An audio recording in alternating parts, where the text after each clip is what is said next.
Hi friends, welcome to प्यारा India. Friend, Bihar SSC के द्वारा 2019 में सहायक उर्दू अनुवादक की बहाली निकाली गई थी। जैसा कि आप लोग यहाँ पे देख सकते हैं, विज्ञापन संख्या 119 यानी कि 2019 में ये बहाली निकाला गया था और पद था सहायक उर्दू अनुवादक का। और जिसका जो है प्रारंभिक परीक्षा यानी कि पीटी एग्ज़ाम 28 फरवरी 2021 में आयोजित कराई गई थी। उसके बाद रिज़ल्ट भी जारी किया गया था और रिज़ल्ट में कुल 5322 स्टूडेंट जो है मुख्य परीक्षा यानी कि मेंस परीक्षा के लिए पास आउट हुए थे, जिनका एग्ज़ाम भी हो चुका है। परीक्षा फल भी जारी कर दिया गया है। मगर फिर से क्या हुआ कि देखा गया कि 291 जो छात्र हैं उन लोगों का तकनीकी त्रुटि के कारण से वो छंट गए थे, तो फिर से दोबारा से ये रिज़ल्ट जारी किया गया है। ये नोटिस आप लोग यहाँ पे देख सकते हैं, 2 अगस्त 2024 को जारी किया गया है बिहार एसएससी के द्वारा।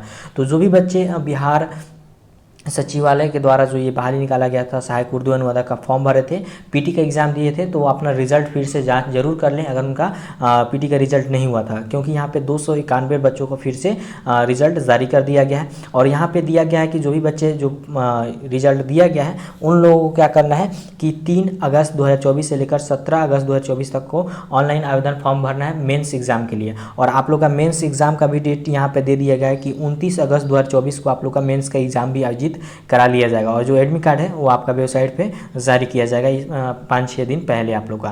तो यहाँ पे देखिए सारा शेड्यूल यहाँ पे जारी कर दिया गया है। अब रिजल्ट जो भी बच्चों का है यहाँ पे नीचे आएंगे तो रिजल्ट दिया गया है, ये पेज में पूरा यहाँ पे रिजल्ट दिया गया है। आप लोग जिसका भी बच्चे का रिजल्ट हुआ होगा वो अपना रोल नंबर से मिलान कर लेंगे। तो टोटल यहाँ पे देखेंगे 291 बच्चों का रिजल्ट यहाँ पे दिया गया है, तो अपना देख लेंगे। और जो बच्चों का रिजल्ट इसमें हुआ होगा वो अपना ऑनलाइन आवेदन करेंगे मेंस एग्जाम के लिए। तो यहाँ पे मेंस एग्जाम के लिए जैसे कि देख सकते हैं, पहले भी हम डेट बता चुके हैं, 3 अगस्त से आप लोग फॉर्म अप्लाई होना शुरू हो चुका है, जो कि 16 अगस्त तक आप लोग पेमेंट कर सकते हैं और 17 अगस्त तक आप लोग लास्ट फॉर्म को पूरा भर सकते हैं।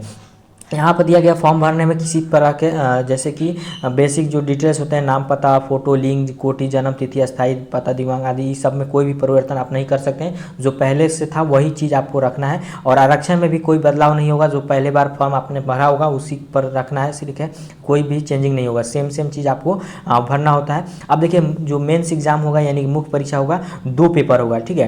पहला पेपर जो होगा 100 अंक का होगा और दूसरा पेपर भी 100 अंक का होगा। अब पहला पेपर में क्या क्या चीज़ पूछे जाएंगे, जैसे कि उर्दू व्याकरण से पूछा जाएगा, उर्दू में संक्षेपण पूछा जाएगा और निबंधन लेखन, पत्र लेखन आपसे पूछा जाएगा। तो 3 टॉपिक से सवाल आपके पूछे जाएंगे। अब उर्दू व्याकरण में देखिए क्या क्या चीज़ रहेगा, तो सर्फ और नह पढ़ना है, वाहिद जमा पढ़ना है, तजकीर व तानिस पढ़ना है, अजदाद पढ़ना है, मुहावरे पढ़ना है और जुमले और मसल पढ़ना है। तो बस इतना ही उर्दू व्याकरण में आप लोगों को पढ़ के जाना है, इसी से क्वेश्चन आया जाएगा। ये पूरा यहाँ पे डिटेल से आप लोगों को बता दिया गया। उर्दू में संक्षेपण, जैसे कि बहुत से लंबा पैराग्राफ दे दिया गया हुआ, उसको बोला जाएगा आपको संक्षेप में नहीं, यानी कि छोटा करके आपको लिखिए। अब फिर निबंधन लेखन यानी कि आपको अपना पत्र लिखना है या निबंधन लिखना है, ये चीज़ आपको सवाल रहेगा। कोई इसमें से एक रहेगा, निबंधन लेखन रहेगा या पत्र लेखन रहेगा, ठीक है।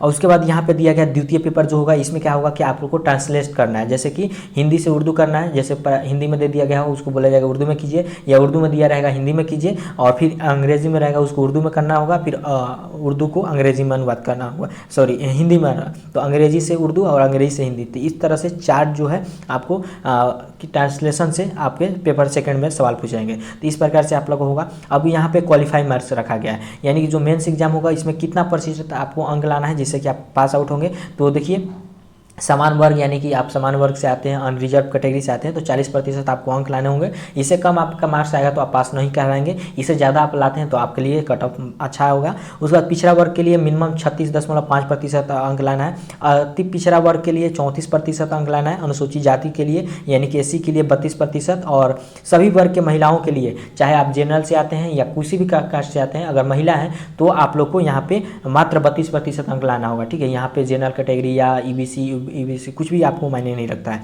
उसके बाद दिव्यांग या सभी कैटेगरी से हैं, आप डीक्यू हैं तो आप किसी भी कैटेगरी से आपको भी 32% अंक अगर लाते हैं तो आप पास आउट हैं। तो ये हो गया आप लोग का, यहाँ पे मिनिमम इतना मार्क्स आपको लाना ही होगा, और अधिकतम लाते हैं तो वो अच्छा है। अब देखिए कि जो भी आपका मेरिट लिस्ट तैयार किया जाएगा और जो भी आपका दोनों मार्क्स जो है, दोनों पेपर का मार्क्स में जो अधिकतम मार्क्स आएगा उसी के आधार पर निर्धारित किया जाएगा। ये बात यहाँ पे क्लियर कर दिया गया। उसके बाद देखिए फॉर्म भरने के लिए कितना पैसा लगेगा। तो अगर आप समान वर्ग से या पिछड़ा वर्ग से या अत्यंत पिछड़ा वर्ग से आते हैं तो ईबीसी या बीसी या UR से आते हैं तो 750 रुपये देने होंगे। अनुसूचित जाति, अनुसूचित जनजाति यानी SC ST सिर्फ बिहार के निवासी के लिए तो 200 रुपये देने होंगे। और बिहार के अन्य किसी भी राज्य से हैं यानी अदर राज्य से अगर आपने फॉर्म भरा है, यूपी झारखंड अगर राज्य से हैं, बंगाल से, तो आप लोग को 750 रुपये देने होंगे, चाहे आप महिला हो चाहे पुरुष हो, कोई भी हो 750 रुपये देने होंगे। और उसके बाद है कि सभी दिव्यांग श्रेणी यानी DQ कैटेगरी से जो भी आप जाति से आते हैं उन सभी बच्चों को 200 रुपये देने होंगे। और महिला, बिहार के आप महिला हैं, किसी भी कैटेगरी से आप लोग आते हैं तो आप लोग को भी 200 मात्र रुपये फॉर्म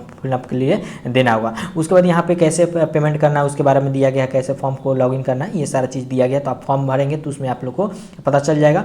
उसके बाद यहाँ पे दिया गया है कि लॉगिन करने के लिए क्या करना है कि आपका जो भी आपका रोल नंबर था वो डाल सकते हैं, रजिस्ट्रेशन नंबर डाल सकते हैं और डेट ऑफ बर्थ डालकर अपना लॉगिन कर सकते हैं। और यहाँ पे दिया गया है किसी प्रकार से आप चयन में किसी प्रकार की धांधली करते हैं तो आप पर कार्रवाई किया जा सकता है। ये बात आप लोग को ध्यान में रखना है, किसी तरह से आपको चोरी नहीं करना है। ये सारा चीज़ यहाँ पे परीक्षा के बारे में नोटिस दिया गया किस तरह से परीक्षा होगा। तो देखिए जो भी यहाँ पे नोटिस में बातें दी गई थी हम लोग को बताने की कोशिश की है। फिर भी अगर किसी तरह के अगर आपको डाउट्स है तो कमेंट बॉक्स में रख सकते हैं, या टेलीग्राम और इंस्टाग्राम का लिंक डिस्क्रिप्शन बॉक्स में मिल जाएगा, वहाँ से फॉलो करके जुड़ सकते हैं और बातें कर सकते हैं। तो फ्रेंड वीडियो में इतना ही, थैंक यू।